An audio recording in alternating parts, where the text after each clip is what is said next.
આજનો જે આપણો સંદેશ છે એ સંદેશ આ છે, પ્રભુ ઈસુ શા માટે આવ્યા. પ્રભુ ઈસુ શા માટે આવ્યા અને પ્રભુ ઈસુએ પોતાના આવવા અંગે કરેલા દાવાઓ વિશે આજના સંદેશમાં આપણે જોવાના છે. એવા 10 દાવાઓ એમણે કરેલા છે કે જેને કારણે પ્રભુ ઈસુ આ દુનિયામાં આવ્યા. શા માટે પ્રભુ ઈસુ આવ્યા? એમણે પોતે આ દાવાઓ કરેલા છે. બીજા કોઈ લેખકોની વાત નથી કરતો કે ભાઈ પાઉલે શું કીધું ને આણે શું કીધું, પણ પ્રભુ ઈસુએ પોતે કરેલા દાવાઓ કે હું આ કારણને લઈને અથવા આ બાબતને લઈને હું આ દુનિયામાં આવ્યો છું. દરેક આપણે હાલેલુયા. 3 મહત્ત્વના મુદ્દા આપણે શીખ્યા. ચોથા મુદ્દાને શીખીએ કે પ્રભુ ઈસુ આ દુનિયામાં શા માટે આવ્યા, એમણે કયો ચોથો દાવો કર્યો એ આપણે ચોથા દાવા વિશે જોઈએ. નાશ કરવા તો નહીં પણ પૂર્ણ કરવા માટે. આ દુનિયા જે છે અધૂરી ને અપૂર્ણ છે, પણ એને પૂરી કરવા માટે પ્રભુ ઈસુ આવ્યા. તમારું ને મારું જીવન પણ અપૂર્ણ છે, એને પૂરું કરવા માટે પ્રભુ ઈસુ આવ્યા. આ સૃષ્ટિનો નિયમ જે છે એ પણ અપૂર્ણ થઈ ગયો છે, ત્યારે પ્રભુ ઈસુ આ દુનિયામાં બિલકુલ રાઈટ ટાઈમ પર સહી સમય પર પ્રભુ ઈસુ આવ્યા.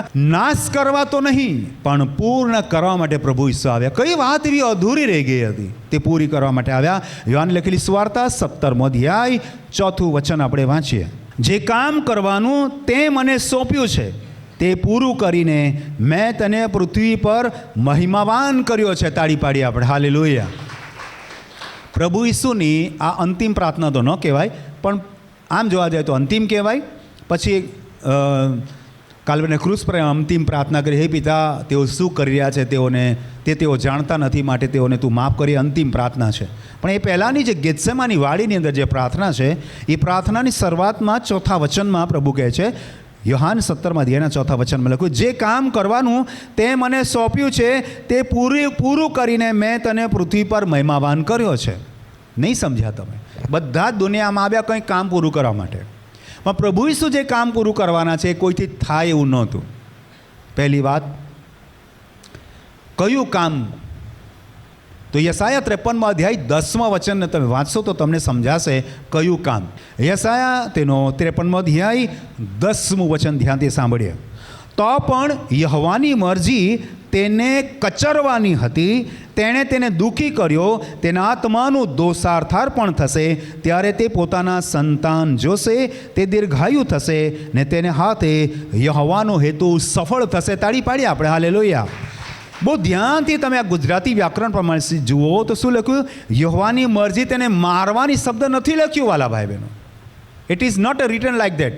આવું નથી લખ્યું. યહોવાની મરજી તેને કચરવાની હતી, ચૂરે ચૂરા કરી દેવાની હતી, લીરે લીરા ઉડાવી દેવાનું હતું, રજ કણ કરી દેવાની હતી. આવું ક્યારે બને? તમે કોઈ વસ્તુને તોડી નાખો અને તોડી મરોડીને ધમરોડી નાખો તો ફરક પડે. એક બાળક જ્યારે કોઈ રમકડું તોડી કાઢે ને તો આપણે, બેટા તું રમતો નહીં બરાબર, રમકડું તોડી કાઢ્યું, આપણે નથી ખીજવાતા, એને તૂટી ગયું જવા દો. પણ એક છોકરો આવે, હથોડો લે, ઉચકાય એવું, અને પછી મારીને ચૂરો કરી નાખે તો તમને ગુસ્સો આવે કે નહીં આવે? બોલો, એક માતા પિતા તરીકે તમારું બાળક એક રમકડાનું, એક ઢીંગલીનું કે કંઈક રમકડાનું કંઈક પાર્ટ તોડી નાખે તો તમને બહુ ગુસ્સો ને, અરે બેટા તોડી નાખ્યું તું, એ ખરો જ છે, તું ચાલ કંઈનું બનાવી દેવા. પણ એ કંઈ હથોડો યા પથરો લાવીને મારીને ભૂખા બોલાવી દે તો આવે કે નહીં આવે ગુસ્સો? અરે બોલો, આવે. આને કહેવાય પ્રકોપ, આને કહેવાય ગુસ્સાની પરિસીમા. તે જ રીતે વાલા આદમથી લઈને આ દિન સુધી લોકો પાપ કરે તો પરમેશ્વરને ગુસ્સો આવે કે નહીં આવે? આવે. તો એ ગુસ્સો એને ઉતાર્યો ક્યાં? તમારા પર કે એના એકના એક પુત્ર પર?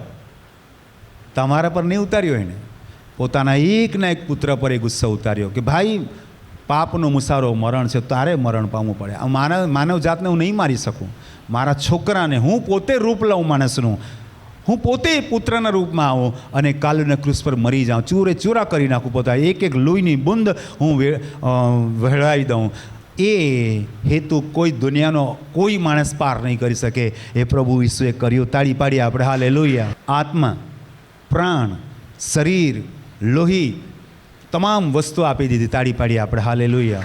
સ્વેચ્છાથી કેમ કે એની અંદર પાપ નહોતું. એક એવા હલવાનની જરૂર હતી જે નિષ્પાપ હતું અને એ ફક્ત પ્રભુ ઈસુમાં જ હતું. એટલે એ કામ કોઈ કરી શકતું નહોતું, અપૂર્ણ હતું કે કોણ મારા માટે મરશે, who will die, who will sacrifice.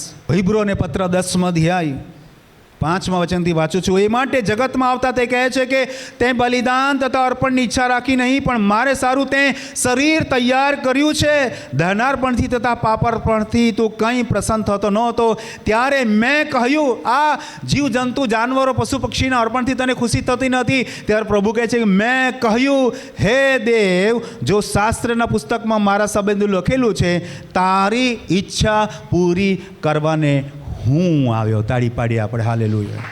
પ્રભુ વિશે પરમેશ્વરની ઈચ્છા પૂરી કરી કે માણસ જાત બચી જાય અને એના વતી કોઈ એક નિર્દોષ વ્યક્તિનું બલિદાન આપવું પડે તો કંઈ વાંધો નહીં. પ્રભુ ઈસુ એક કાર્યની પૂર્ણાહુતિ માટે, એક કાર્ય કરવા માટે, એટલે નાશ થવા માટે, પણ નાશ કરવા માટે નહીં. લખ્યું છે નાશ કરવા તો નહીં પણ પૂર્ણ કરવા આવ્યું છું. તો એ આપણે વચન વાંચી ગયા. માથી લખેલી સુવાર્તા 5મો અધ્યાય 17મું વચન આપણે વાંચીએ. માથી 5 અને 17 વચન આપણે વાંચીએ. નિયમશાસ્ત્ર અથવા પ્રબોધકોની વાતોનો નાશ કરવાને હું આવ્યો છું એમ ન ધારો. ધારતા પણ નહીં એવું, માનતા પણ નહીં એવું. હું નાશ કરવા તો નહીં પણ પૂર્ણ કરવા આવ્યો છું. તાળી પાડીએ આપણે હાલેલુયા. એણે પૂર્ણ કર્યું. અધરવાઇઝ આપણે નહીં તો આપણે આજે પણ નાશમાં હોત, આપણી પાસે કોઈ આશા ન હોત. હજી એક વચન વાંચી, યોહાને લખેલી સુવાર્તા 19મો અધ્યાય, પ્રભુ ઈસુની 7 વાણીઓમાંની અંતિમ વાણી. યોહાને લખેલી સુવાર્તા તેનો 19મો અધ્યાય 30મું વચન આપણે વાંચીએ. શું લખ્યું છે વચનમાં? માટે ઈસુએ સરકો લીધા પછી કહ્યું, સંપૂર્ણ થયું, અને માથું નમાવીને તેણે પ્રાણ મૂક્યો. તાળી પાડીએ આપણે હાલેલુયા. પ્રાણ મૂકવા પહેલાં, બલિદાન આપવા પહેલાં છેલ્લા શ્વાસ સુધી એમણે કાર્ય કર્યું અને ઈશ્વરની ઈચ્છા હતી તમામ માનવ જાતિ બચી જાય. અને જે અનંત બલિદાન હતું એ પ્રભુ ઈસુએ આપી દીધું. એટલે નાશ કરવા નહીં, નાશમાં જતા આત્માઓને બચાવવા માટે અને બલિદાનનું કાર્ય પરિપૂર્ણ કરવા માટે પ્રભુ ઈસુ આ દુનિયામાં આવ્યા. તાળી પાડીએ આપણે હાલેલુયા. 5મો મુદ્દો આપણે શીખીએ. 10 મુદ્દા શીખવાના છે, એમાંથી 5મો મુદ્દો આપણે શીખીએ. ખોવાયેલું શોધવા તથા તારવા અથવા બચાવવા સારું માણસનો દીકરો આવ્યો. માથી લખેલી સુવાર્તા 18મો અધ્યાય 11મું વચન વાંચીએ આપણે. માથી 18મો અધ્યાય 11મું વચન આપણે વાંચીએ. માથી 18મા અધ્યાયના 11મા વચનમાં લખ્યું છે, કેમ કે ખોવાયેલું તેને બચાવવાને માણસનો દીકરો આવ્યો છે. શા માટે પ્રભુ ઈસુ આવ્યા? ખોવાયેલું શોધવા માટે. તો સમજાવું તમને, કોઈ પણ વસ્તુ, કોઈ પણ માણસ અથવા કોઈ પણ પક્ષી અથવા કોઈ પણ જાનવર ક્યારે ખોવાઈ જાય? ક્યારે ખોવાઈ જાય? ખોવાવાનું કંઈ કારણ તો હશે ને. એની મા અથવા એના બાપ સાથે એ હાથ પકડીને ચાલે તો નહીં ખોવાય. પણ જ્યારે એ ભોળું બાળક પોતાના માતા યા પિતાનો હાથ છોડી દે અથવા એની નજર એના માતા પિતા પાસેથી ચૂકી જાય અને આમ તેમ જ્યારે એ બીજી તરફ એની નજર થઈ જાય તો એના મા બાપ ચાલતા ચાલતા આગળ નીકળી જાય અને બાળક ભીડમાં અટવાઈ જાય. ખોવાનું આ મુખ્ય કારણ કે તમે તમારા આશ્રિત અથવા તમારો આધારનો હાથ છોડી દો ત્યારે તમે ખોવાઈ જાઓ. માણસ ક્યારે ખોવાયું? જ્યારે આદમે પિતા પરમેશ્વરની આજ્ઞાનું ઉલ્લંઘન કર્યું ત્યારે ઈશ્વરથી એને હાંકી કાઢવામાં આવ્યો દૂર. એ ખોવાઈ ગયો. માણસ ઈશ્વરથી દૂર થઈ ગયું. ખોવાવાનો મતલબ એ છે ઈશ્વર અને માણસ વચ્ચે ગેપ પડી ગઈ, અનંત ગેપ પડી ગઈ. અને આ માણસ અને ઈશ્વર વચ્ચેની જે ખાલીપો આવી ગયો એને આપણે ખોવાઈ ગયા કહેવાય. દાખલા તરીકે તમારો એક ખાસ મિત્ર હોય અને ઘણા દિવસો પછી તમને મળે તો તમે એક વાત એને, અરે ભાઈ ક્યાં ખોવાઈ ગયો તો, બહુ દિવસે દેખાયો. તમે એને કેમ કહો છો? કેમ કે એ તમારો મિત્ર છે, તમે એને પ્રેમ કરો છો, પણ ઘણા દિવસો પછી તમારી એની મુલાકાત થાય છે એટલે તમે એને વાસ્તવિક રીતે કહો છો, આમ વ્યક્તિગત રીતે કહો છો, વ્યક્તિગત રીતે કહો છો, ભાઈ તું ક્યાં ખોવાઈ ગયો હતો? એ કંઈ ખોવાઈ નહોતો ગયો, તો એ એના કામમાં મસ્ત હતો અને તમે તમારા કામમાં મસ્ત હતા. પણ ભાષા કઈ વાપરીએ છીએ આપણે? ખોવાઈ ગયો હતો, મતલબ આપણી એકબીજાની સંગતિ વચ્ચે થોડું અંતર આવી ગયું હતું. એ જ રીતે વાલા ભાઈ બહેનો, તમે તમારા જીવનમાં વ્યસ્ત હતા, ઈશ્વર એના કાર્યમાં વ્યસ્ત હતા, ઈશ્વર હતા, પરંતુ તમે દુનિયાદારીમાં વ્યસ્ત હતા એટલે તમે ઈશ્વરથી ખોવાઈ ગયેલા હતા. અને એવા સમયમાં ખોવાયેલું શોધવા માટે પ્રભુ ઈસુ આ ધરતી પર આવ્યા. તાળી પાડીએ આપણે, હાલેલુયા. તો ખોવાઈ જવાનો મતલબ શું છે? તમે ખોવાઈ ગયા, પણ શોધવાવાળો બહુ તકલીફ કરે છે. શોધવાવાળો તનતોડ મહેનત કરે, રાત દિવસના ઉજાગરા અને રાત દિવસની સંશોધન, એ બિચારો પરેશાન થઈ જાય છે. ને શોધવું એટલું કંઈ આસાન નથી. તમારું કોઈ સ્વજન ખોવાઈ જાય ત્યારે તમને ખબર પડે કે તમે શોધીને થાકી જાઓ. પોલીસ સ્ટેશનમાં આપો, આને ફોન કરો, તેને ફોન કરો, આ મોબાઈલ ટ્રેક કરાવો, બોલું જાત જેટલું તમને જાતના પાછા વિચાર આવે. ભાઈ આણે આમ તો નહીં કર્યું હોય, આણે આમ તો ના કર્યું હોય, સુસાઇડ તો નહીં કર્યું હોય, પેપરમાં બી જોઈએ કે કોઈનો ફોટો તો નહીં આવ્યો અજાણી લાશનો. આ જાતના હજારો વિચારો આવી જાય. કેમ કે ખોવાયેલો માણસ તો ક્યાં ભમતો હોય એની મજાથી, પણ જેનું સ્વજન ખોઈ ગયું એ માણસ જ્યારે શોધતો હોય ને બહુ તકલીફમાં હોય. એ જ રીતે વાલા બેન, પ્રભુ ઈસુ તમને ખાલી શોધ્યા નહીં, કાલ્વરીના ક્રૂસ પર તકલીફ વેઠી. તાળી પાડીએ આપણે, હાલેલુયા. એકલતાનો સામનો કર્યો, દુઃખ દર્દોનો સામનો કર્યો, લોહી વેવડાયું. એ સંશોધન એટલું આસાન નહોતું. લૂકની લખેલી સુવાર્તા 19મો અધ્યાય 10મું વચન, કેમ કે ખોવાયેલું શોધવા તથા તારવા, હાલેલુયા. ફક્ત શોધ્યું નહીં, તારવા સારું માણસનો દીકરો આવ્યો છે, હાલેલુયા. તાળી તો પાડો.